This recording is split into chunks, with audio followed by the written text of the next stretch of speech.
galera, seja muito bem-vindo a mais uma edição do programa Contragolpe. Hoje gravado num dia posterior ao habitual. É culpa minha dessa vez, hein? A culpa não foi nem do Zé, a culpa também não foi do Fernandão, a culpa foi minha. Eu tive um compromisso que não deu pra adiar, mas foi até bom, né? Porque deu tempo de ter o Jogo do Brasil, a gente vai falar sobre o Jogo do Brasil, deu tempo de assistir a partida da Itália classificada para a final da Euro. Que legal, eu tô gostando muito de ver esse time da Itália. Quero convidar vocês todos, claro, a adicionarem o canal Blog do Paulinho Oficial no YouTube, porque aí você vai ficar sabendo sempre que o nosso vídeo for postado. Bom, hoje eu tô aqui com o José Renato. Zé Renato que, depois de um período de ausência, tá aqui nos agraciando, né? Com a sua presença no programa. Muito boa noite, Zé. Boa noite, Paulinho. Tô deprimido, cara. O que foi? Tô deprimido, cara, porque é o seguinte, eu assisti ontem Brasil e Peru. Que diferença, eu assisti, né? 10 minutos e dormi, cara. Dormi, acordei 11 e pouco da noite, zoado, assim, falando, cara, onde é que eu tava, né? Será que eu tomei alguma droga pra dormir tanto? E aí você assiste uma Itália e Espanha. Que coisa, né? Cara, aliás, Copa América e Eurocopa, né, tá uma coisa destoante. E, antes que qualquer coisa, os jogadores que disputam a Copa América jogam na Europa. Então, na verdade, não tem nem essa justificativa que é falta de material humano. Eu acho que, não sei o que acontece, eu acho que os ares sul-americanos prejudicam a competição. Exatamente. Nós vamos falar sobre isso, só para poder dar uma pontuada no que você falou, e você tem toda a razão. Eu fico imaginando essa seleção brasileira se não existisse o Neymar. O Neymar, ele quando chama o jogo para si, ele é diferenciado, tá? Apesar de ser o que é fora de campo. Se ele não tivesse, esse time do Brasil era um time que corria risco até de ficar fora da Copa do Mundo, viu? Bom, que é muito fraco, né? Muito fraco. É muito fraco. É muito fraco. Antes da gente seguir tocando aqui o programa, eu queria só justificar a ausência de Fernando Pereira, que tá trabalhando. Você vai falar a verdade? Você vai falar a verdade ou vai falar mentira? Então, ele tem uma siesta, né, que fala, antes de fazer o programa, nós estamos no horário da siesta dele. Estamos no horário da siesta dele, se ele acordar, ele aparece aí. Exatamente, mas eu queria dedicar esse programa ao nosso amigo, poeta, grande escritor, grande pesquisador, e também, claro, um ótimo oftalmo, o nosso Roberto Vieira. Roberto Vieira, parabéns. É uma pena que você não pode estar aqui conosco hoje. Evidentemente, num desses próximos programas, se você puder, claro, tem as portas abertas.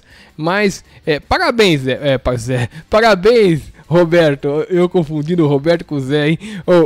Parabéns, Roberto. Parabéns. E que o Náutico possa, quem sabe, né, te dar alegrias esse ano. Náutico líder da Série A. Pois é. Não, mas o Roberto é uma da Série B, né? aí. Da Série B, da Série A também você forçou demais. Ai, perdão. Náutico... Náutico líder da Série A, o Roberto sai pelado em Pernambuco. Não, mas aí que tá, né? Esse campeonato é tão esquisito. O Bragantino é líder da Série A. Pois e, na verdade, a gente não consegue, né, ter essa coisa. Exatamente. Bom, vamos começar falando da Euro. A gente acabou de assistir, tá quente ainda, pulsante, o jogo entre Itália e Espanha.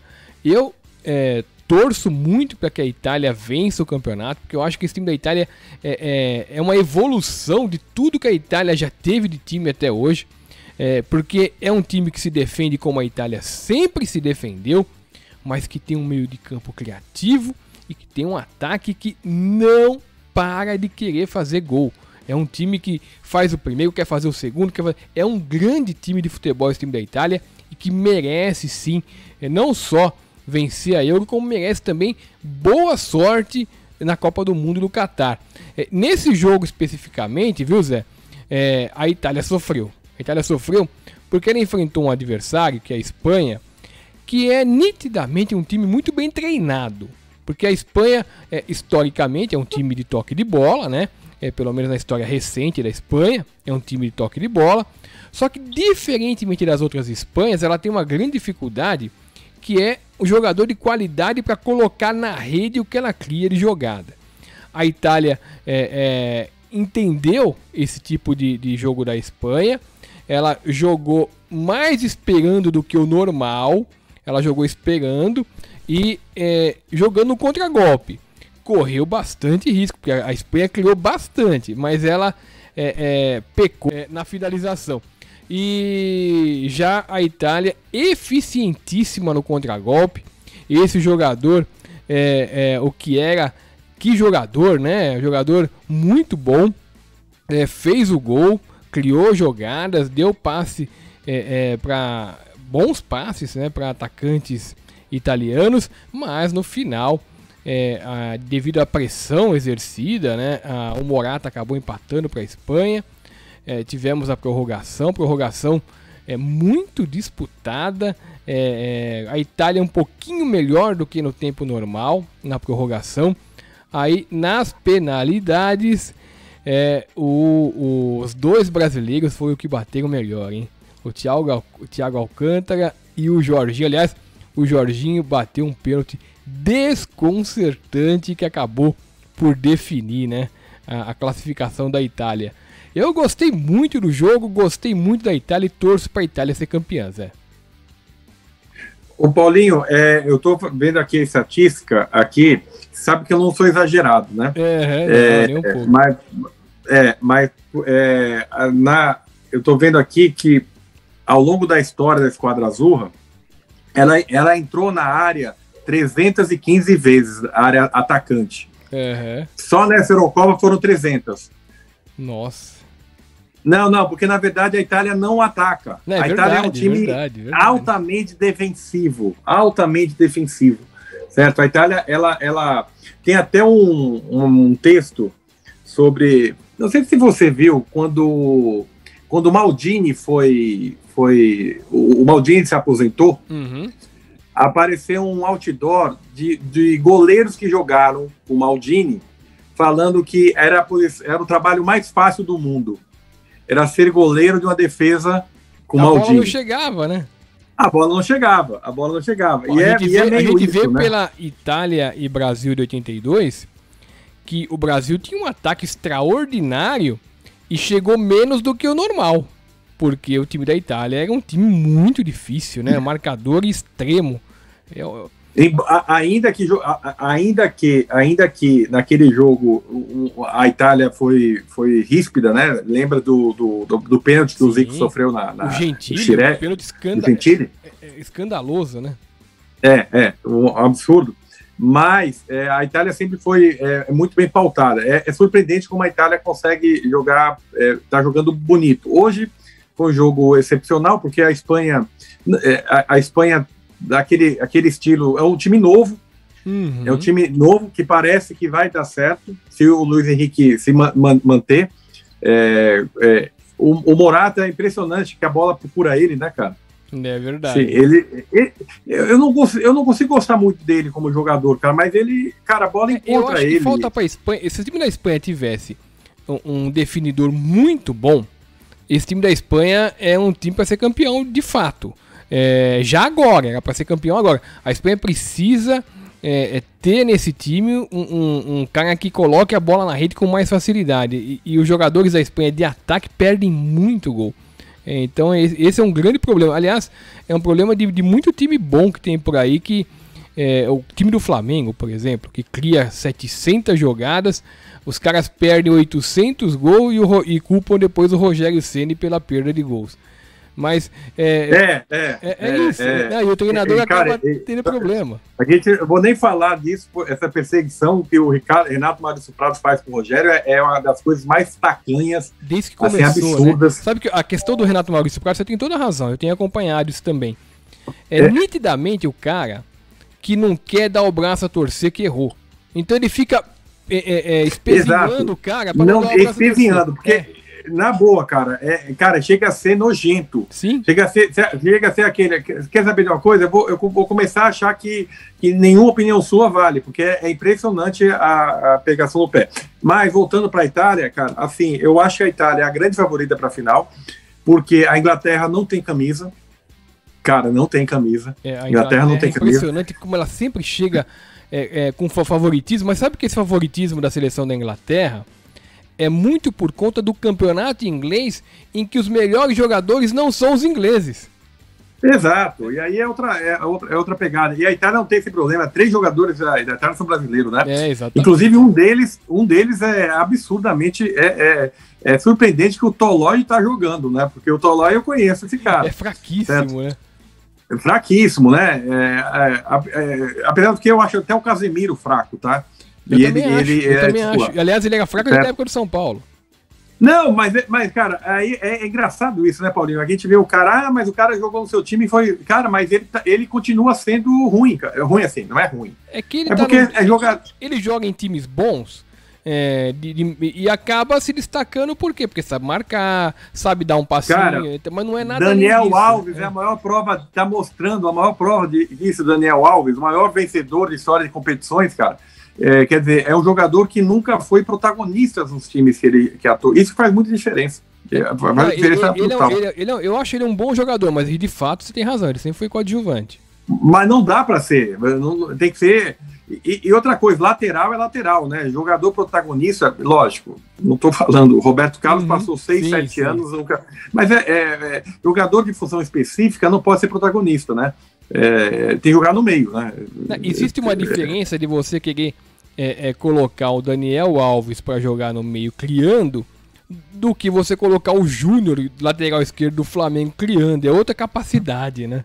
Outra capacidade que a gente via o Júnior, o Leonardo. Sim, sem dúvida. O Leonardo, quer dizer, não é natural que o jogador, os laterais, vão dar um bom meio de campo.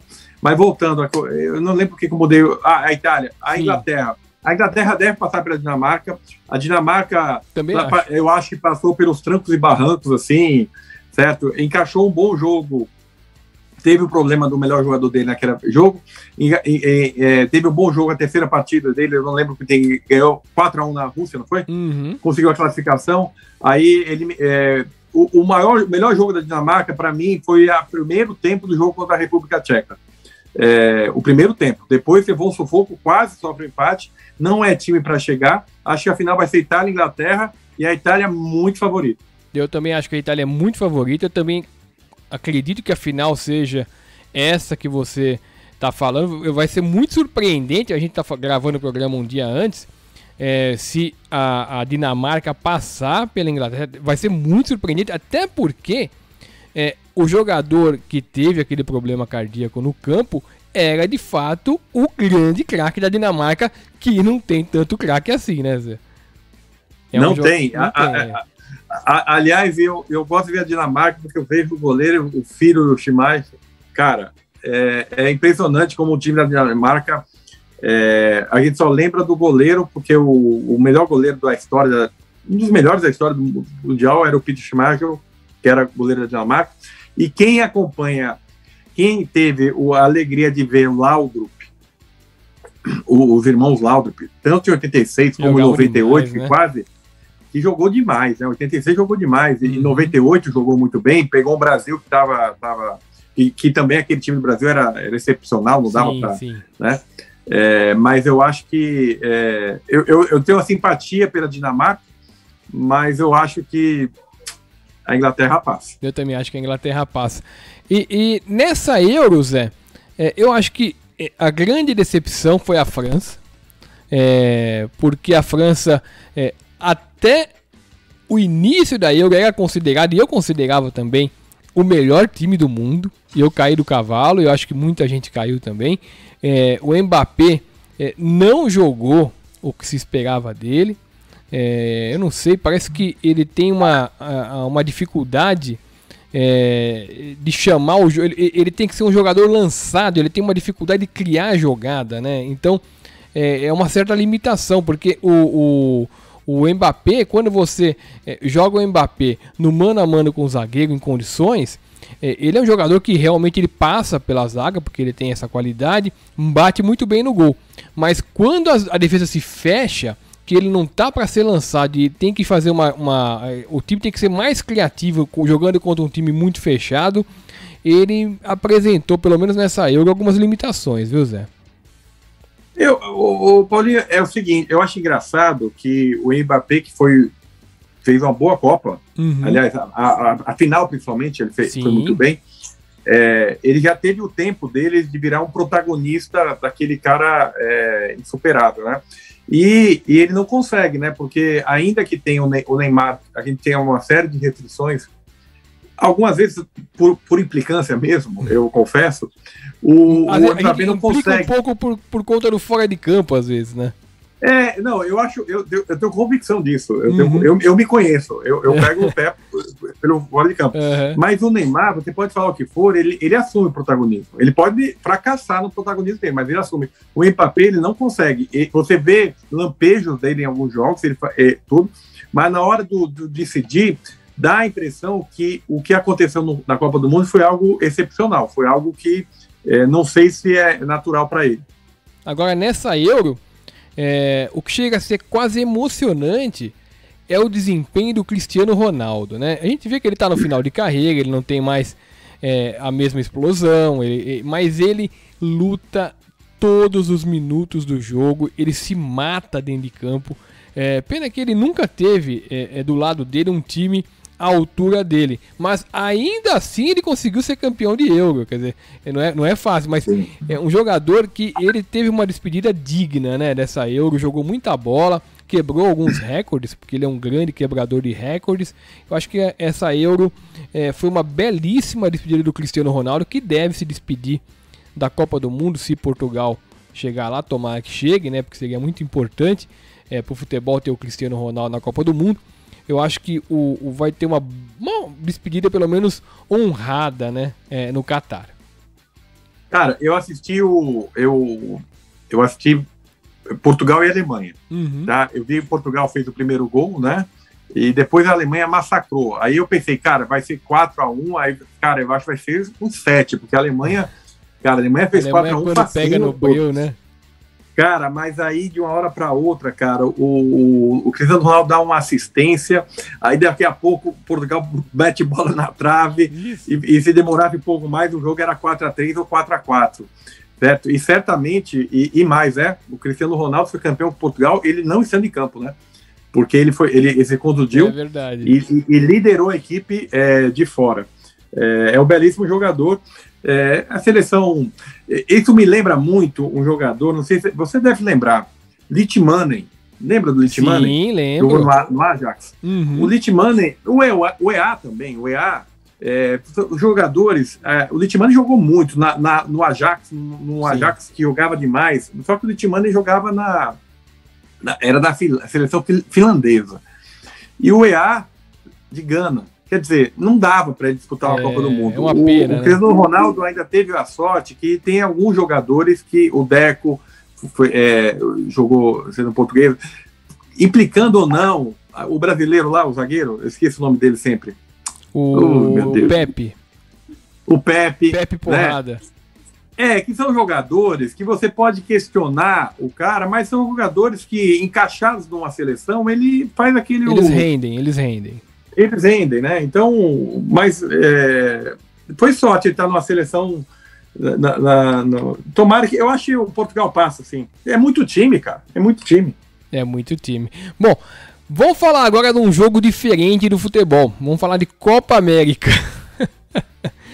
Copa América que a gente assiste. Que é uma sacanagem ter depois da Euro, né? A Euro, por conta do fuso horário, ela é mais cedo e a Copa América é mais tarde. Então, é uma coisa desproporcional, né? Se eu tivesse só a Copa América isolada, a gente não assistisse nada durante o dia, eu fico assistindo a CPI o dia inteiro, a CPI me enchendo o saco, eu tenho que prestar atenção, aquela coisa toda. Aí eu vou assistir o futebol, eu dou uma desafogada, assisto qualquer coisa. A gente tá acostumado a assistir esses jogos ruins do Campeonato Brasileiro, então passa batido. Mas depois que você assiste a Euro, às 4 da tarde, termina às 6, de vez em quando um pouco mais tarde que tem prorrogação. Aí você chega e vê o Brasil e Peru, Zé. O que foi aquele Brasil e Peru? Quer dizer, não, eu não vou falar de Brasil e Peru, não. Eu vou falar do melhor jogo que eu vi na Copa América, porque é o seguinte, Copa América não foi sempre assim. 89, a Copa América que o Brasil ganhou, cara, foi um quadrangular maravilhoso, cara. Só jogaço, cara. Brasil, Argentina, Uruguai, Paraguai, até o Paraguai mesmo. Outros tempos, né? Né, tudo. Mas eu assisti o Paraguai e Peru, que foi um puta jogaço, cara. Paraguai e Peru foi 3-3. Não sei se você assistiu esse jogo, certo? Lógico, dentro das limitações de quem é Paraguai e Peru. Mas foi um jogo aberto, tudo. Aí eu pensei, cara, Paraguai e Peru foi 3-3, o Peru passou, e aí foi logo em seguida foi o Brasil jogar contra o Chile. Cara, aí, cara, caiu a realidade de novo, cara.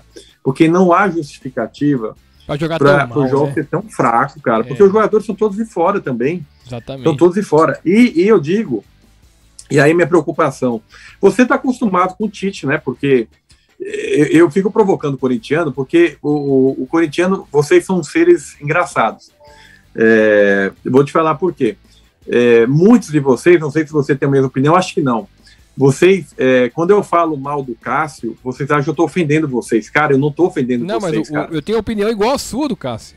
Entendeu? Cara, quando eu falo que o Cássio não pode ser o melhor goleiro do Corinthians, cara, eu tô respeitando a história do Corinthians. Porque não pode ser o Cássio o melhor goleiro. Pô, teve Ronaldo, Dida, Gilmar dos Santos Neves. Nossa, é muito diferente. E quando eu falo que o Tite não pode ser o melhor técnico da história do Corinthians, cara, porque eu tenho que respeitar. Eu vou te explicar a questão do Tite. O Tite, nitidamente, ele é um ótimo treinador para time que tem jogador ruim. Então, você tem jogador ruim, o Tite vai armar aquele esquema defensivo, ele vai pegar o melhorzinho do time e vai deixar na frente para fazer o gol e ganhar de 1-0 e depois conseguir fazer esse 1-0 e defender bem esse 1-0, que é o que ele faz bem. Aliás, o Carille também, dizem que o Carille é discípulo do Tite, mas na verdade, o time do Tite, quem armava o setor defensivo do time do Tite no Corinthians era o Carille, que era o auxiliar dele. Então, por isso que o Carille arma tão bem o setor defensivo. E o Tite, esse esquema de jogo do Tite, ele é incompatível com o futebol europeu. Ou seja, por isso que a seleção brasileira não pega no breu. Você tem jogadores acostumados a jogar aquele futebol dinâmico da Inglaterra, aquele futebol interessante da Espanha. Aí você pega esses jogadores que estão acostumados a jogar para frente na Europa, porque na Europa agora se joga para frente. E você coloca eles para ficar nesse esqueminha amarradinho, de defender primeiro, contra-atacar se der, quando tiver na boa. Quer dizer, então acaba não dando certo. E acaba tendo esse problema. O único que acaba se saindo bem na seleção, porque ele manda na seleção, o pai dele vai na concentração que quer. Se o pai dele der bronca no Tite, o Tite vai baixar a cabeça. É o Neymar, porque o Neymar... O Tite não manda no Neymar. O Neymar faz o que Mas o Neymar é fora de série, né, Paulinho? Não, eu concordo. Entendo, porque o Neymar é fora de série, né? Porque, sim. E o Tite, e se eu fosse o Tite, eu faria a mesma coisa, cara. Porque quem vai resolver é o Neymar. Porque eu não vejo problema nenhum. Eu não vejo problema nenhum nesse aspecto da gente falar, cara, põe a bola pro Neymar que ele resolve. Cara, porque poucas seleções tem um cara do nível do Neymar. O que me pega algumas vezes com o Tite ele não acertar algumas coisas que são meio óbvias, né? Atacante, cara.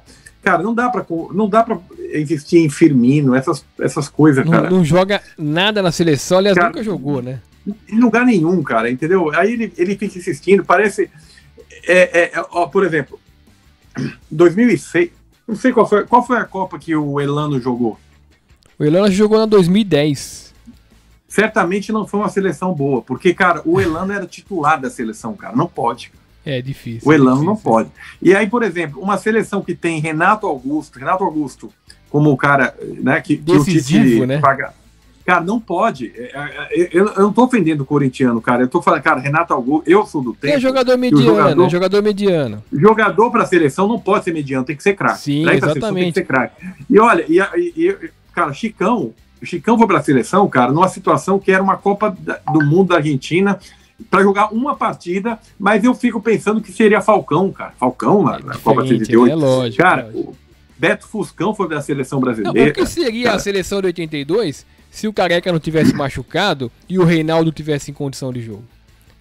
Ia ser uma coisa diferente, com grande chance de ser campeão. Agora, com relação ao Neymar que eu tava falando, o diferencial da seleção brasileira que ainda torna ela competitiva é exatamente isso que eu te falei. O Neymar tá solto, ele mandar. Como ele manda no Tite? Porque se ele não mandasse no Tite, o Zé, ele ia estar preso em algum canto da tática do Tite.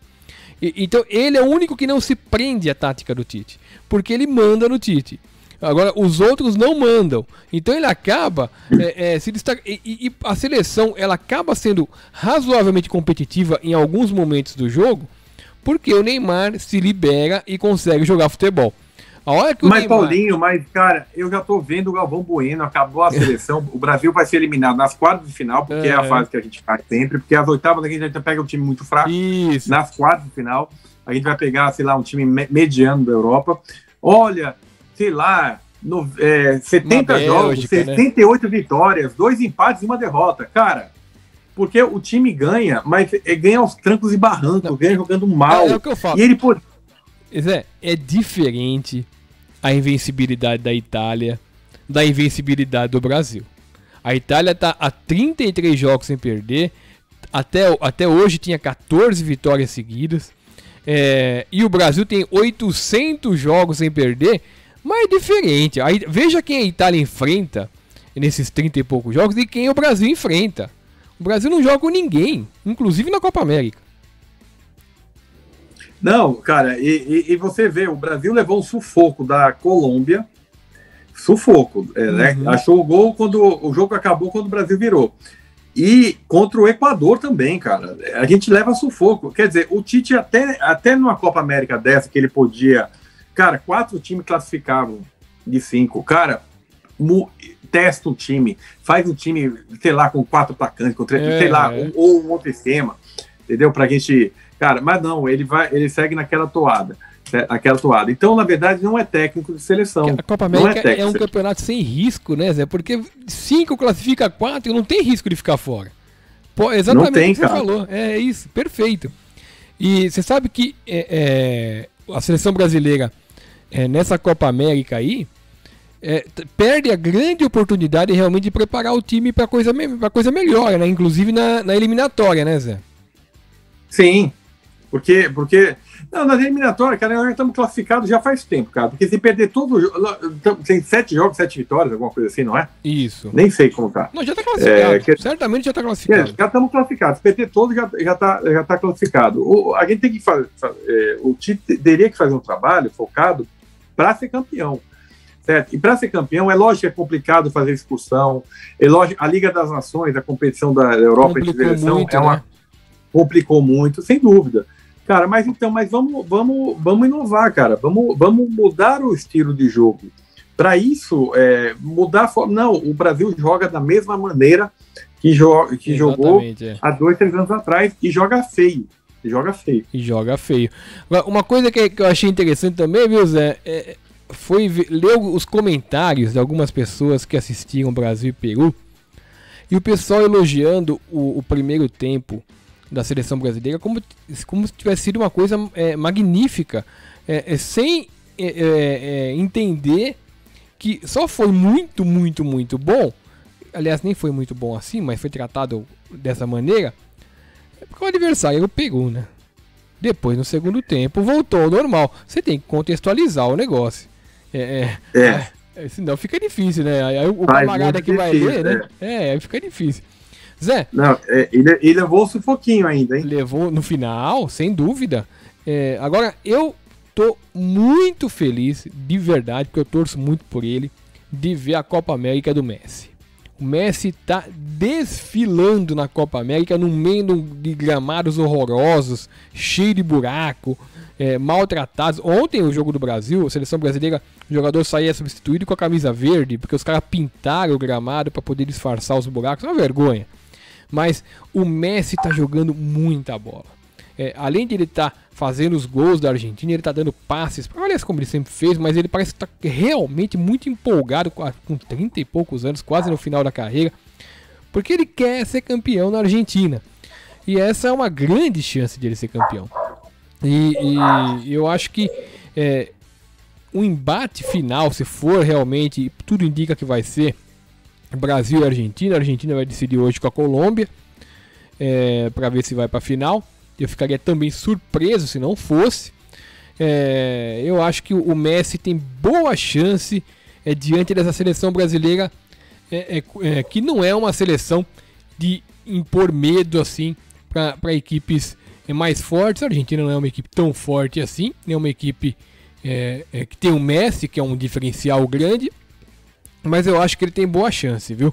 Porque na Copa do Mundo é muito mais difícil, né? A Copa do Mundo ele vai tentar também ser campeão, mas é muito mais difícil. Acho que a grande chance do Messi ser campeão na Argentina é realmente essa Copa América. Eu acho, Paulinho, exceção de você que acha que a Argentina é a segunda força, né? Porque para mim a segunda força do futebol sul-americano. A Argentina não é uma força inexpugnável do futebol mundial. A gente vê um histórico da Argentina, você vê auges no começo começo do futebol muito forte, o Maradona, e depois a seleção argentina, a gente acha que, porque a gente é rival, né? Mas a Argentina nunca forma grandes equipes, né? O time de 86 ganhou daquele jeito, 78 ganhou o regime militar. O Uruguai, nesse sentido, é um time muito mais surpreendente, digamos assim, do que a Argentina, porque é um país do tamanho de um bairro da Moca. Exatamente. E é bicampeão mundial e bicampeão olímpico, né? Aliás, se for ver, contar as Olimpíadas quando não tinha Copa do Mundo é tetra, né? Não vem com história de palmeirense. Não vem com palmeirense aqui, não, tá? Jogos Olímpicos é Jogos Olímpicos. Eu tô te cutucando. Tá? Não vem chamar... Cara, o mal que o Palmeiras causa tanto mal, cara, eu acho que algum uruguaio foi contaminado de palmeirice que agora quer chamar Jogos Olímpicos e Campeonato Mundial. E o Botafogo? O Botafogo fez muito pior que todo mundo. O Botafogo pegou 3 torneios amistosos que ele disputou, não sei se foi 3 ou 4, chamou de Mundial e sabe o que ele fez? Não tinha taça. Ele mandou fazer 4 taças de campeão do mundo e tá na sala de troféus. Cara, não poderia contratar alguns jogadores com essas taças? Não, isso é inacreditável fazer uma coisa. O Botafogo é um time que deixou de existir como time grande efetivamente, não na história. Claro, a história nunca vai deixar de ser grande. Mas efetivamente no gramado, nos anos 60, com um hiato naquele jogo do Túlio, que fez o gol impedido e tal. Mas desde os anos 60 o Botafogo não joga bem. Desde os anos 70, 70 teve um time bonzinho. Mas é isso. Agora, não é melhor, como você falou bem, tentar trabalhar bem a equipe de base e tal, fazer um time ganhar algum título, ainda que seja esse Carioca, que de vez em quando engana alguém, eles ganham o Carioca e acham que vão ganhar o campeonato, mas 6 meses depois cai para a segunda divisão. Porque ficar comemorando título que não existiu nos anos 60 e ainda mandar fazer taça. O Palmeiras mandou colocar mas o Palmeiras também ganhou umas taçazinhas disso, viu? Não, o Palmeiras, o Santos. Não, mas o torneio do Palmeiras de 51, que não é mundial, o Palmeiras de Não, tô falando da Taça Brasil. Sim, não. Ganhou umas taças. Isso é uma coisa horrorosa. Tudo coisa política, mas o Palmeiras, pelo menos no torneio de 51, tinha uma taça mesmo lá, que era a Copa Rio, né? Era a Mundial. E o Palmeiras tem essa taça lá. O torneio do Botafogo não tinha taça. Ele mandou fazer a taça. E o Palmeiras ficou parecido com aquela estrela vermelha que o Palmeiras coloca no uniforme, que em vez de homenagear um título que não existe, acaba lembrando o adversário de gozar o time. Ô Paulinho, tu lembra, desculpa interromper, tu lembra daquele torneio Corinthians que teve na década de 70? Que torneio Corinthians? É sério, teve um campeonato chamado Todos os Corinthians, de várias idades. Eu cheguei a ler a respeito, eu não assisti, quando eu era pequenininho, provavelmente. Não, Paulinho, mas teve o torneio, e foi naquela época que o Corinthians estava na fila, né? E aí o pessoal ficou zoando que era a única forma do Corinthians ser campeão, era tendo torneio Corinthians. E aí teve Corinthians de Prudente, cara, teve Corinthians em várias partes. Alagoano, tudo, né? Para disputar um torneio. Lógico que foi um torneio legal para mostrar a força do time. Mas, certamente, cara, essas coisas, o Uruguai, eu tava voltando do Uruguai. Cara, o Messi, eu não consigo torcer para a Argentina, tá? Porque cara, eu acho que a partir do momento que eu começo a torcer para o rival, cara, eu tô diminuindo a rivalidade, certo? Por exemplo, lá no Ceará, eu quero que o Ferroviário caia para D, cara. Eu não quero que ele suba. Eu quero que o Fortaleza se dane também, certo? Mas isso eu acho que faz parte da rivalidade. Sim, eu acho que isso fortalece o futebol, né? Tudo. Então, eu não sou nobre o suficiente de falar que querer o bem do Messi que eu tô falando. Não é que eu quero que ele, né, que ele seja campeão. Eu quero que o Brasil ganhe sempre da Argentina, certo? Agora, eu acho, Paulinho, que o Messi não é campeão de novo, cara, porque a Argentina é freguesa, cara. Olha, eu não sei, eu já me peguei torcendo para a Argentina algumas vezes. Eu lembro... Então, falei que o corintiano é uma coisa estranha, cara. Vocês torcem para a Argentina. Então, eu lembro que na Copa de 86, até chegar na final, eu torci muito para a Argentina perder a Copa. Então, eu torcia para o Brasil ganhar, porque o Brasil tinha um time do Tele Santana, o Careca jogando muito, aquela coisa toda. E a Argentina, eu começava a assistir o jogo da Argentina, torcia para ela perder... Aí o Maradona acabava com o jogo. Aí eu ia lá, torcia pra ela perder, eu xingava o Maradona. Falei, filha da mãe de Argentina. Aí, na final eu não aguentei. Na final ele merecia ganhar. Aí eu torci pra ele. Aí, em 90... Tu torceu contra porque era o verde. A Alemanha entrou de verde, cara. Para com a história. Nada. Bom, aí em 90, o time da Argentina era tão ruim,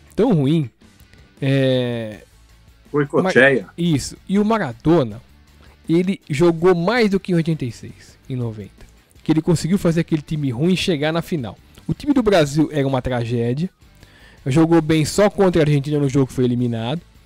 E a Argentina, o Maradona era uma coisa, era um tango. Cada jogo do Maradona era um tango. E aquela final contra a Alemanha, em que ele também se matou em campo, e aquela premiação em que ele chorava copiosamente, eu passei daí a torcer pro Maradona todo jogo que eu vi o Maradona jogar. Aí passou o tempo, teve o Maradona parou de jogar, a Argentina voltou, eu voltei a torcer contra a Argentina, porque a Argentina é rival mesmo. Porque é o natural, né? Que é natural, até surgir Lionel Messi. Não dá, eu não consigo torcer contra o Messi. Eu não consigo ter essa. Eu gosto muito dos argentinos. Eu passei, pra você ver, eu gostava muito de ver o Real Madrid jogar. Eu passei a torcer pro Barcelona por causa do Messi. Porque o Messi... Porra, Paulinho, cara, não fala coisa dessa, cara, que você torcia pro Barcelona e depois torcia pro Real Madrid, cara. Não, é a mesma coisa de eu falar que eu tenho simpatia pelo River Plate e pelo Boca. Não dá pra ter. Eu tenho o seguinte, eu sou corintiano em qualquer lugar do mundo. Não tem essa de, na Espanha eu torço pra isso, na Argentina... Não, eu sou corintiano em qualquer lugar do mundo. Qualquer time que enfrentar o Corinthians... E quando você está são? Agora, eu eventualmente torço para equipes diferentes quando eu assisto assim num jogo, tal. Mas eu não tenho nenhuma fidelidade na Espanha, nenhuma fidelidade em lugar nenhum do mundo. Fidelidade do Corinthians. Mas não dá para torcer contra o Messi. Eu cheguei a deixar de assistir um jogo do Corinthians em Campeonato Brasileiro para assistir um jogo do Barcelona com o Messi. Porque o jogo era muito melhor e o Messi era muito melhor. Não, pode ser. Não, eu deixei desse jogo há muito tempo, mas, cara, não, independente de São Paulo, cara, que eu perdi. Eu já falei até pra vocês sobre isso. Mas o caso é o seguinte, cara, eu consigo torcer contra de boa, cara, assim. Eu não consigo torcer a favor da Argentina, assim. Sim. Eu não me lembro, eu não me lembro mesmo eu ter torcido a favor da Argentina. Aliás, eu torço a favor da Argentina, só tem uma seleção que, pra mim, eu sempre torço contra. Assim, que é capaz de eu torcer para a Argentina a favor contra a seleção peruana. Porque o que eles fizeram em 78, cara... É uma coisa vergonhosa, né? Não, mas eles estão pagando hoje. Porque o camisa 10 deles é o Cueva. Isso daí é uma penitência. Cara, eu já torci pro Cueva, cara. Torcer pro Cueva é duro, né? É triste. Aliás, você falou uma coisa curiosa, você acha que o Maradona jogou mais em 90 do que 86? Acho. Eu, particularmente, Paulinho, não estou falando a coisa do decisivo. Eu acho que o Neto jogou mais em 91 do que em 90. Eu concordo, Embora em 90 ele tenha sido mais decisivo, mas... Eu posso te dizer o porque... campeonato do Neto em 91 foi muito melhor, embora não tenha sido campeão. Eu posso te dizer porque é o seguinte, naquela época, torcedor fanático, sem jamais sonhar um dia na vida que ia virar jornalista, eu ia todos os jogos do Corinthians, inclusive fora de São Paulo. Então eu assisti o Neto jogar em 90, assisti em 89, quando ele estreou no Pacaembu contra o Sampaio Corrêa. Assisti 90, eu assisti todos esses jogos. Inclusive, eu fui uma das 2.000 testemunhas que viu o Corinthians ser super campeão brasileiro no Morumbi contra um Flamengo numa chuva torrencial. Tinha 2.000 pessoas no Morumbi. Você comemorou esse título? Comemorei. Não, era corintiano. Pô, que legal. Aí o que acontece? Que legal. O Neto jogava... Em 90 ele jogava bem. Jogava bem, fez os gols de falta, tava calibrado, como ele sempre teve. Mas 91 ele jogou muito naquele time do Corinthians. Jogou muito, É que não foi campeão, mas jogou muita bola. Você tem jogou muita bola. Eu acho que o Neto jogou mais. E é engraçado, o Neto ganhou bola de prata da Placar em 91. 90 eu nem sei se ganhou, mas 91 ganhou. Ganhou. É. Não, ele realmente teve esse período dele entre o final de 89, 90 e 91, foi o auge. Depois ele declarou. E aí eu defender o Lazzaroni é difícil. O Neto estourou depois da Copa. Então, mas você sabe o que acontece? Ele já estava jogando bem. E é impossível ele ser pior que o Bismarck. Não. Eu vou te falar um pior, cara. E ele mais não dá. O Neto sempre foi decisivo, inclusive quando era juvenil no Guarani. Sim. Ele já era bom. Então, quer dizer, ele sempre foi melhor que Bismarck e Tita. Aliás, o Tita é uma enganação impressionante. Não, o Tita... Cara, o Bismarck, cara, foi um enganation, porque o Bismarck é aquela sempre eterna promessa, né? Não, vai. Agora vai. Sim. Lembra do Giovani? Outra enganação. Toda a seleção. Agora vai. Futebol carioca é maravilha. Agora o Tita, cara. O Tita ele mostrou que veio quando ele quis barrar o Zico, né? Não, eu só jogo de 10, cara. Aí então, tchau, Tita. É que nem o idiota da Argentina lá, que diz que a posição dele disputa com o Messi. Que joga na Itália. Eu esqueci o nome dele agora. Mas ele disse que disputa a posição com o Messi. Tá no banco até hoje. Aí fica difícil. Ô Zé. Por falar a gente tá falando de seleção brasileira, eu esqueci de passar batido um assunto, e eu sei que você é um cara que entende bastante dessa questão de empresa organizacional, do comportamento que tem que ter dentro de uma empresa. Eu acho que tem um pouco a ver. Você acha correto a seleção brasileira barrar o número 24 na seleção brasileira? Você acha correto? Ô, Paulinho, como gestão? Não, olha só. Aliás, tem outro assunto que eu queria falar do tobogã do Pacaembu. Vamos falar. Tá, é o seguinte, cara. Eu acho... eu sou da época que os jogadores da seleção é de 1 a 22. A 23, na verdade, porque o goleiro também. Na Copa América tinha 25 inscritos, por isso que entrou 24. Não, eu sei, mas aí que tá. 23. Então, na verdade, assim, quando há a grita generalizado de não ter o 24, eu acho uma bobagem, só num ponto de vista, porque eu sou da época que, na verdade, os jogadores jogavam com números baixos mesmo, não havia essa coisa do 41, que hoje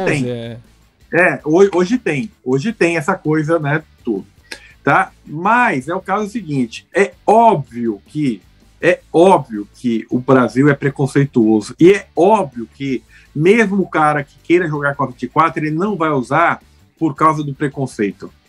É óbvio isso, certo? Eu acho que aí a culpa não é da CBF, nada. Não digo mesmo, acho que não é a culpa dela mesmo, não, porque ela não, eu não sei se é uma imposição de ser numérico de 1 a 25, porque eu acho que não é. Os números são aleatórios, o jogador escolhe. Mas eu sou contra o pessoal falar que é mimimi. Porque, na verdade, é preconceito, sim. É preconceito, sim. Claro que é preconceito. Entendeu? É preconceito. Porque o cara não escolhe 24, tem esse pequeno, porque sabe que vai ser zoado, sabe que vai ser achincalhado. Todo mundo sabe disso. Entendeu? Todo mundo sabe. Nesse aspecto, o jogador, eu não duvido que o próprio jogador, se a própria CBF impor 1 a 25, o jogador que for o 24 vai pedir para não ser. Porque o país é preconceituoso e se vitimiza disso. Eu acho o seguinte, eu acho que a CBF, ela, digamos que fossem dirigentes melhores, a gente sabe que os dirigentes da CBF são complicados, teria que dar o exemplo. Eu acho que teria que dar o exemplo. Teria que pegar... Você tá de brincadeira, né? Quem que vai dar exemplo? Não, então, exatamente. Por isso eu tô falando, no mundo correto, a CBF teria que dar o exemplo e eu acho que chegar para os jogadores e falar, nós vamos colocar o número 24, alguém se opõe, aquele que não se opor vai ser o 24. Eu acho que o Richarlison, que é um cara muito engajado em diversas lutas, eu tenho certeza absoluta que ele utilizaria. Não sei. Eu já não sei, porque o país é preconceituoso. E mais, isso é só no Brasil, cara. Lutas, sabe? Porque o 24, isso é só no Brasil por causa do jogo do bicho, sim, que é uma contravenção. Então é muito complicado. Eu entendo, mas é preconceito. Não tenho dúvida nenhuma que é preconceito. A CBF poderia falar, poderia até fazer uma campanha com relação a isso, poderia até ser protagonista com relação a isso, mas ela não faz porque, na verdade... Vai pegar a decência de um presidente que foi afastado por assédio e com aqueles áudios que nós escutamos, né? Exato, e você vai ver o que vai dar. Paulinho, mas deixa eu te falar... Antes que eu não sei como é que tá o tempo, o negócio do tobogã. Temos 15 minutos, dá pra falar tranquilo. Cara, é o seguinte, eu cresci assistindo jogo no Pacaembu. Eu ia mais jogo do Pacaembu do que no Morumbi, porque o Pacaembu, pra quem não é de São Paulo, é mais perto. Tá? E eu cresci todo mundo metendo malho no tobogã. Metendo malho no tobogã. Todo mundo sabe disso. O saudosismo da concha acústica, aquela coisa... Exatamente. Aliás, a maioria das pessoas nem sabia o que era a concha acústica, mas falavam mal do tobogã. Isso. Tá? Exato. Aí se resolve demolir o tobogã, tá? Aí as pessoas começam a falar que o tobogã é não sei o que. Cara, é o seguinte, você pode ser contra a privatização do Pacaembu, e aí eu concordo com você, e aí eu não tô falando se eu sou a favor, tá? Mas vamos imaginar que eu não fosse, mas eu concordo, olha, eu sou contra privatizar, mas segue essa linha, olha, é o seguinte, eu não quero que quebre o tobogã, porque eu sou contra a privatização, eu acho que tem que ser público, beleza, eu acho que é uma defesa.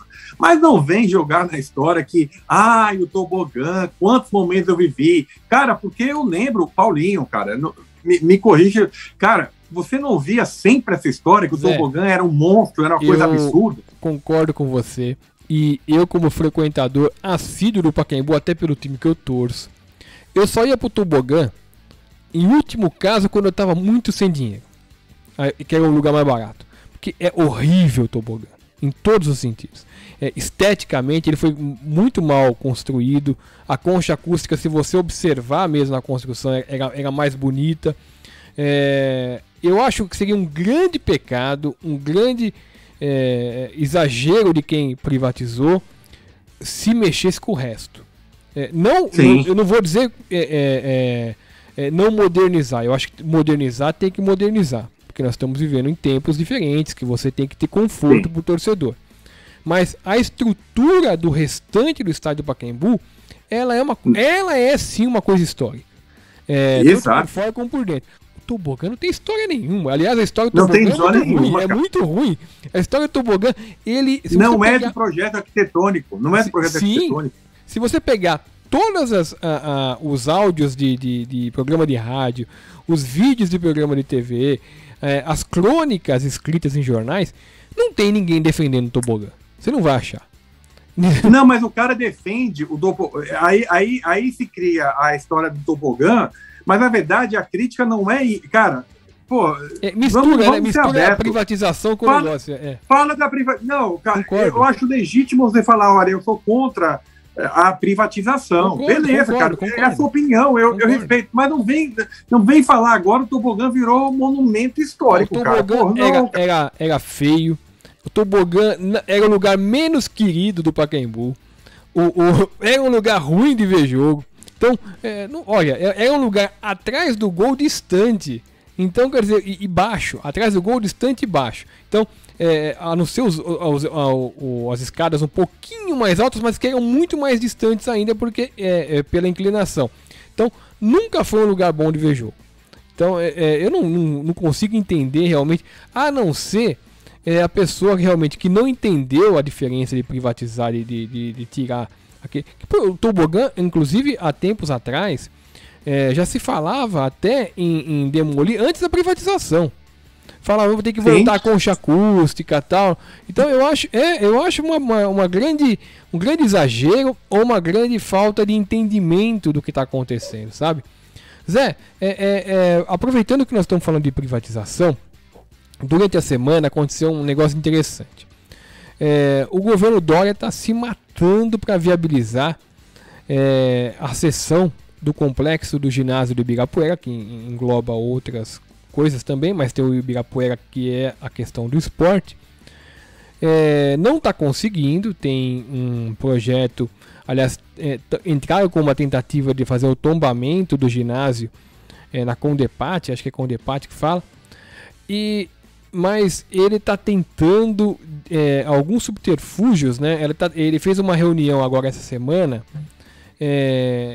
de meio que normatizar como que seria um repasse para a iniciativa privada, deixando pronto para depois ele tentar impedir o tombamento. Então ele adiantou uma etapa que não era para ter sido feita agora, ele adiantou sem anunciar como deveria que ia ter essa reunião. E eu acompanhei essa reunião. Eu fiquei sabendo e foi interessante porque é o seguinte, como ninguém foi notificado, esperava-se pouca presença de público, era uma audiência pública, colocaram as pessoas que são a favor para falar, eis que em determinado momento, com o link, né, para entrar na reunião, atletas olímpicos ingressaram na reunião de surpresa.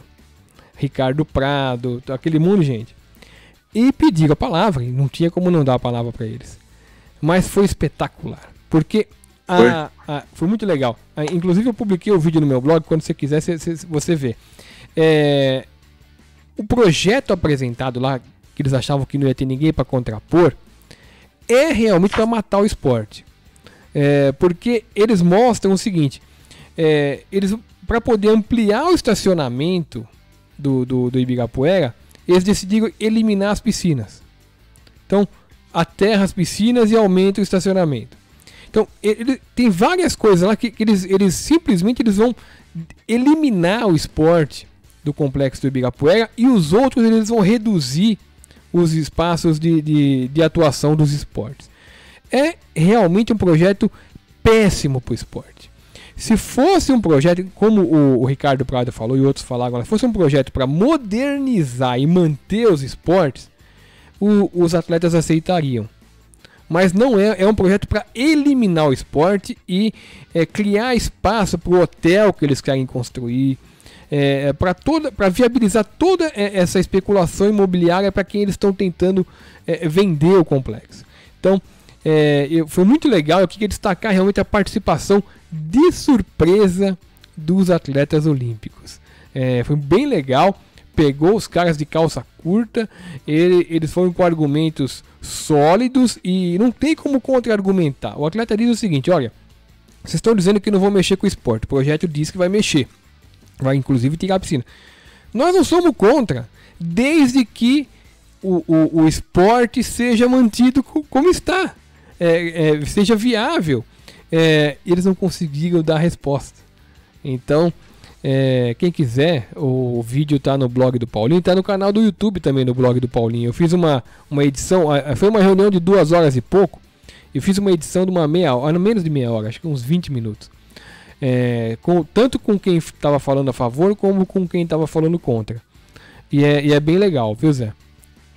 Não, bem legal saber, porque na verdade, quando soltou essa bomba aí, pouco se sabia, e na verdade as pessoas contam com a falta de informação para falar que é positivo ou negativo, né? E nesse caso, se é negativo, e é o que você falou no caso do Pacaembu, se mexesse qualquer outra área, eu concordo, cara, aí que é tombado, né? O resto tudo é tombado. Isso. O tobogã não é tombado, claro. É a única parte que... Porque realmente não é um projeto histórico, né? Foi um arranjo que fizeram ali para ver se ampliava o público do Pacaembu.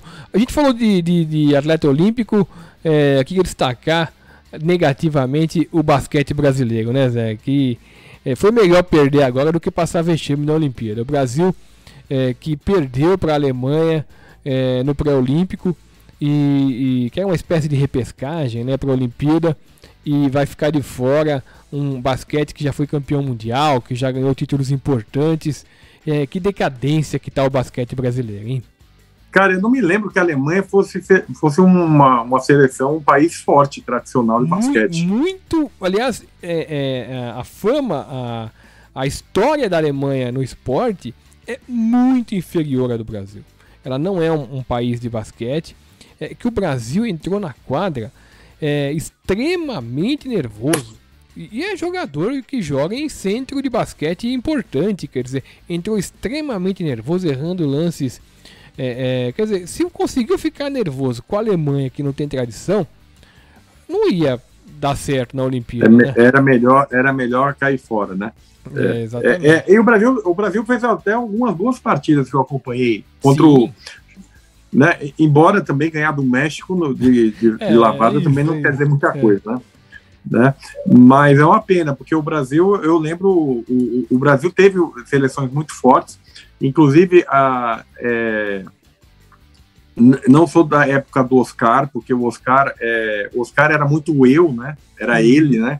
Não o time jogava menos uma equipe, mas em 87, lembremos que não foi só o Oscar que virou, o Marcel jogou. O Marcel jogou uma enormidade, né? Aliás, foi um jogo que os dois melhores arremessadores do Brasil não erraram arremessos, né? Foi uma coisa. E o Marcel daquele jeito, o Marcel sempre foi meio não marqueteiro, né? Isso. E o Oscar não, o Oscar sempre foi muito assim, né, tudo. Mas é uma pena, o Brasil tá fora Aliás, daqui a pouco, os Jogos Olímpicos, né? Falta pouco. Aliás, precisamos dar um jeito de fazer um boletim olímpico, hein? Ia ser legal, hein, Zé? Não, cara, é o seguinte, tem uns esportes que podem anotar aí, anota aí pra mim, anota aí.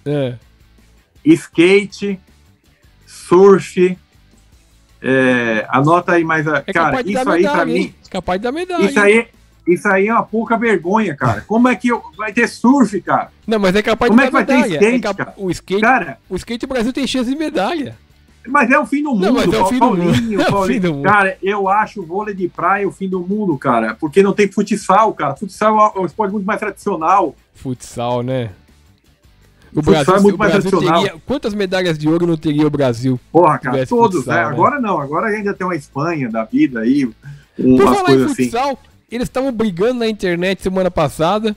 Manuel, Tobias e Falcão. Você chegou a ver?